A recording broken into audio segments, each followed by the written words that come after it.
राजा हर हफ्ते उसके बाल काटने वाले नाई को मरवा देता है, क्योंकि उसके सिर पर एक सींग है और वो नहीं चाहता कि ये बात किसी को भी पता चले। इसलिए वो हर हफ्ते सिपाहियों को गांव में भेजकर एक नाई को लाने के लिए कहता है, मगर उनमें से कोई भी वापस नहीं आता। इसलिए गांव वाले इस बात से बहुत डरते हैं। आज राजा के सिपाही फिर से गांव में एक नाई को लेने के लिए आते हैं, जहां वो एक लड़के को चुनते हैं जो कि अभी जवान था।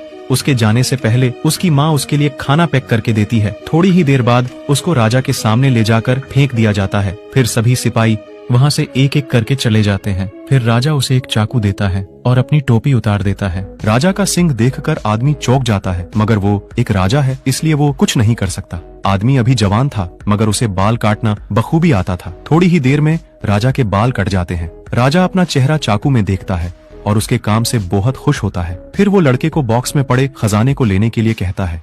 यह कोई बक्सा नहीं था, बल्कि नर्क जाने का रास्ता था। मौके का फायदा उठाकर राजा उसे पीछे से बक्से में धक्का दे देता है। वहाँ ऐसी कोई भी चीज नहीं थी जिसे आदमी पकड़ सके। वो अब किसी भी समय मर सकता था। बेरहम राजा ये देखकर खुश होता है और दरवाजा बंद कर देता है। लेकिन भाग्य से लड़का बच जाता है और उठकर अपने चारों तरफ देखता है। वहाँ सिर्फ हड्डियों के ढेर लगे हुए थे।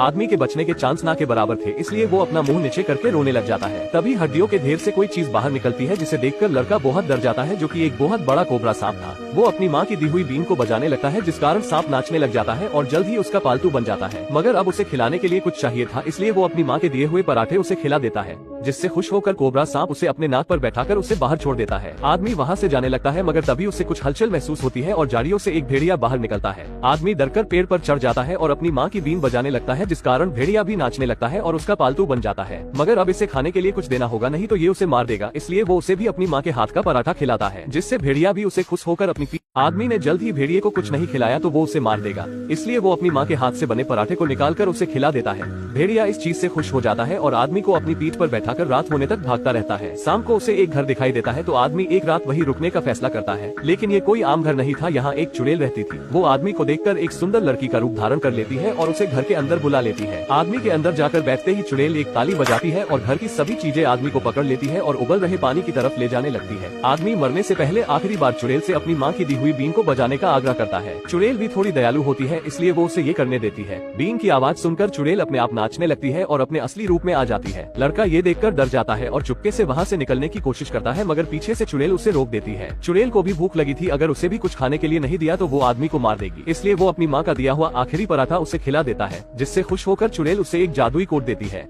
चुड़ैल आदमी को एक जादुई कोट देती है, जो कि किसी भी चीज को अच्छे से बुरा और बुरे से अच्छा बना सकता है, बिल्कुल डोरेमोन के एक गैजेट की तरह। आदमी उसे पहनकर देखता है तो वो एक छोटे से लड़के में बदल जाता है। चुड़ैल उस कोट को उतार देती है तो लड़का फिर से अपने असली रूप में आ जाता है। चुड़ैल कोट को उल्टा करके फिर से आदमी को पहना देती है, तो इस बार लड़का एक बूढ़े आदमी में बदल जाता है। इस चीज से आदमी को एक आइडिया आता है और वो फिर से राजा के महल में एक नाई बन के जाता है, मगर इस बार उसने उस कोट से एक बूढ़े का रूप ले लिया था, जिससे कोई भी उसे पहचान नहीं पाता है। राजा अपने बाल काटने के लिए उसे एक चाकू देता है, लेकिन उसे बिल्कुल भी अंदाजा नहीं था कि ये वही लड़का है। वो फिर से राजा के बहुत अच्छे बाल काटता है और राजा उसे बॉक्स में से खजाना लेने के लिए कहता है। लेकिन इस बार वो अंदर देख के बोलता है, महाराज लेकिन मैं इतने सोने का करूंगा क्या? ये सुनकर राजा चौंक जाता है और पास आकर उस बॉक्स में देखने लगता है। लेकिन इस बार आदमी मौके का फायदा उठाकर राजा को बॉक्स में धक्का दे देता है, लेकिन राजा उसकी दाढ़ी पकड़ लेता है और लटक जाता है। तभी उसे एक आइडिया आता है और वो अपना कोट उतार देता है, जिससे उसकी दाढ़ी गायब हो जाती है और राजा अपने बनाए हुए खड्डे में खुद ही गिर जाता है। राजा की आवाज सुनकर सभी सैनिक अंदर आते हैं, मगर लड़का इस बार कोट को उल्टा पहनकर छोटा हो जाता है।